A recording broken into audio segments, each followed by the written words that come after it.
తెలంగాణ రాష్ట్ర మంత్రివర్గంలో మార్పులకు రంగం సిద్ధమవుతున్నదా? ముగ్గురు మంత్రులను తొలగించడం ఖాయమైందా? ఉత్తర తెలంగాణకు చెందిన ఇద్దరు బడుగు మంత్రులపై తొలగింపు కత్తి వేలాడుతున్నదా? అంటే అధికార పార్టీ నుంచి అవుననే సమాధానమే వినిపిస్తోంది. మంత్రివర్గంలో మార్పులపై అధికార కాంగ్రెస్ పార్టీలో జోరుగా చర్చ జరుగుతోంది. కాంగ్రెస్ అధికారంలోకి వచ్చి 2.5 ఏళ్లు అంటే సగం కాలం పూర్తి కానుంది. దీంతో మంత్రివర్గంలో మార్పులు చేయాలని అధిష్టానం నిర్ణయించిందని కాంగ్రెస్ వర్గాలు చెబుతున్నాయి.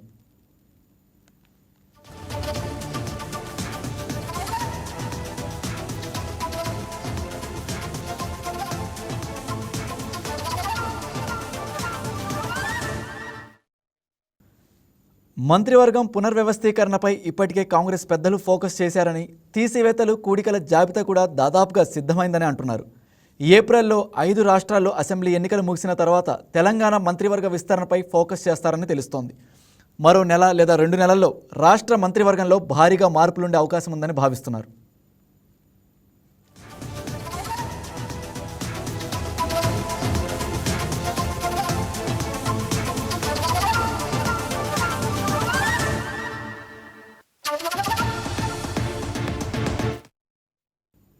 ప్రస్తుత కేబినెట్లోని 3 మంత్రులను తొలగించాలని అధిష్టానం ఓ నిర్ణయానికి వచ్చిందని తెలుస్తోంది.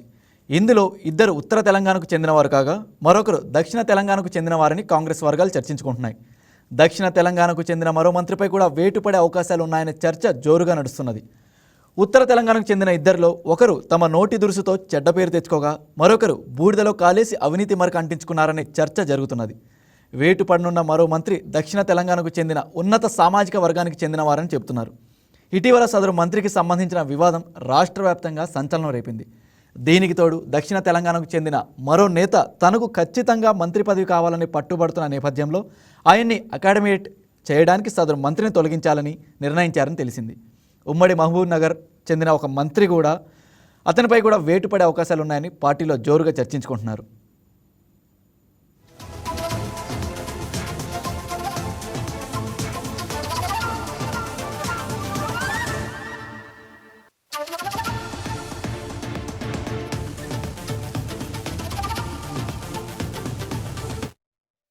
కేబినెట్ మార్పుల్లో భాగంగా 3 మంత్రులను తొలగించి వారి స్థానంలో మరో 3 కొత్త వారిని తీసుకునే అవకాశం కనిపిస్తోంది. దీంతోపాటు ఇప్పటికే ఖాళీగా ఉన్న 2 స్థానాలను సైతం భర్తీ చేయాలని నిర్ణయించారని తెలిసింది.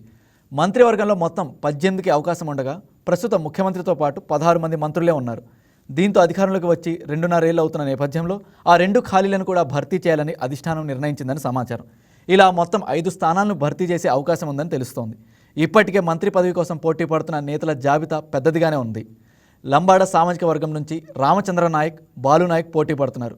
మరోవైపు కోమటిరెడ్డి రాజగోపాల్ రెడ్డి, విజయశాంతి, సుదర్శన్ రెడ్డి, లక్ష్మీకాంతారావు, మదన్ మోహన్, మల్రెడ్డి రంగారెడ్డి రేస్లో ఉన్నారని తెలిసింది.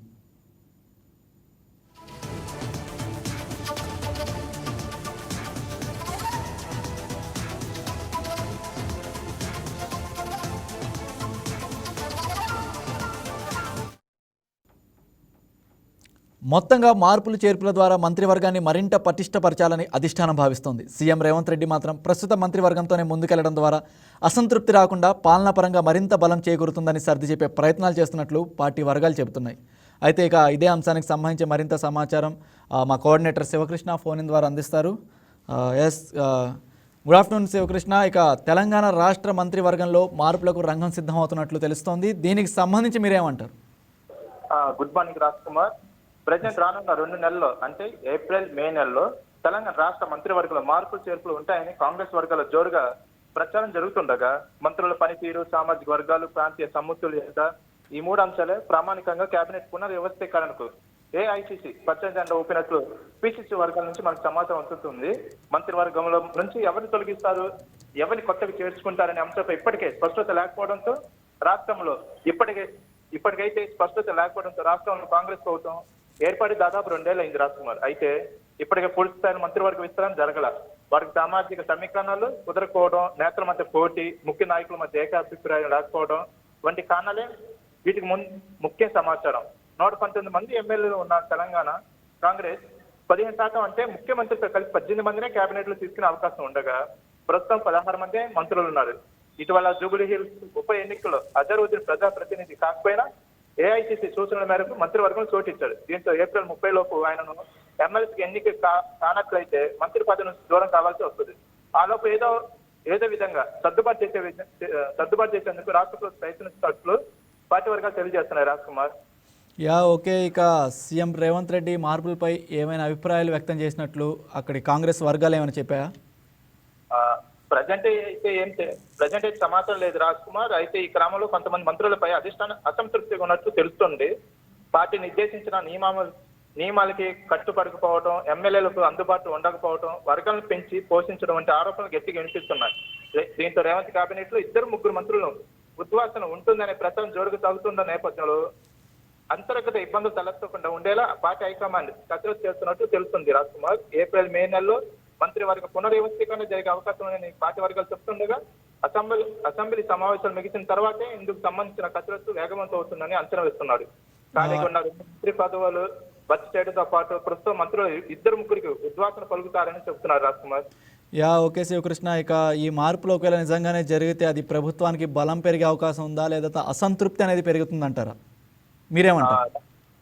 రాజ్ కుమార్, ఒకవేళ కొత్త మంత్రులను కేబినెట్ తీసుకుంటే కొన్ని క్యాస్ట్ల తరఫు, అంటే కొన్ని నియోజకవర్గ సామాజిక వర్గాల తరఫు నుంచి తీసుకునేందుకు ప్రయత్నిస్తున్నాడు. దానికి ముఖ్యంగా కున్నూరు కాపు సామాజిక వర్గం నుంచి ఆది శ్రీనివాసును మంత్రివర్గాలు తీసుకుంటారని, కుదిరే పక్షంలో ఆయన చీఫ్ విప్ పదవి ఇస్తారని ప్రచారం జరుగుతుండగా ఏఐటీసీ హామీ ఇచ్చిన తనను పార్టీలకు చేర్చుకుంటుందని చెబుతూ వస్తున్న రాజగోపాల్ రెడ్డి మంత్రివర్గంలో బెర్త్ దక్కే అవకాశం కనిపిస్తుంది. అలాగే లంబాడీలో కోట కింద మంత్రివర్గంలో చోటు కావాలని అధిష్టానం ఈ సామాజిక వర్గ నేతలు ఎప్పటి నుంచో పట్టుబడుతుండగా ప్రభుత్వ విప్పుగా ఉన్న రామచంద్ర నాయక్, దేవరకొండ ఎమ్మెల్యే బాలు నాయకులలో ఎవరో ఒకరిని కేబినెట్ తీసుకునే అవకాశం కనిపిస్తుంది.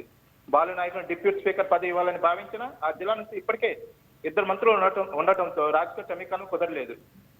మంచిర్యాల ఎమ్మెల్యే ప్రేమ్ సాగర్ రావు, ఇబ్రహీంపట్నం ఎమ్మెల్యే మల్లారెడ్డి రంగారెడ్డిలు మంత్రి పదవి కోసం తీవ్రంగా ప్రయత్నిస్తుండగా డిప్యూటీ స్పీకర్ కోసం కూడా ఎవరిని ఎంపిక చేయాలనే అంశంపై అధిష్టానం కసరత్తు చేస్తున్నట్టు తెలుస్తుంది. రాష్ట్రంలో ఒకళ్ళు వీళ్ళందరినీ తీసుకున్నట్లయితే సామాజిక వర్గం ప్రకారం వీళ్ళకి పార్టీ తరఫున బలం చేకూరుతుంది. యా ఓకే శ్రీకృష్ణ, ఇక మొత్తంగా చూస్తే ఒక 5 స్థానాలను భర్తీ చేసే అవకాశం ఉందని అంటున్నారు, అంతేనంటారా? చెప్పలేదు రాజ్ కుమార్. ఎందుకంటే పోటీ బట్టి ఇక్కడ మారవచ్చు, సమీకరణాలు మారవచ్చు. ఎందుకంటే వాళ్ళకున్న సమీకరణాల ప్రకారం మనం అనుకున్న ఇప్పుడు ఈ సామాజిక వర్గాల తరఫున 3 తీసుకోవచ్చు, లేదా 2. అక్కడ ఉన్న ఇంపార్టెన్స్ బట్టి నేతల యొక్క మధ్య సమతుల్యత బట్టి వాళ్ళు తీసుకుంటారు. Raj Kumar. Yeah okay, right Sivakrishna, thank you. Please subscribe to YK TV Network. Please subscribe to YK TV. Please watch YK News. Subscribe to YKTV. Please subscribe to YKTV. Subscribe to YK TV. Please do subscribe to YK TV. And do subscribe to YKTV.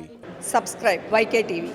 YK టీవీని subscribe చేసుకోండి. Please do subscribe YK channel.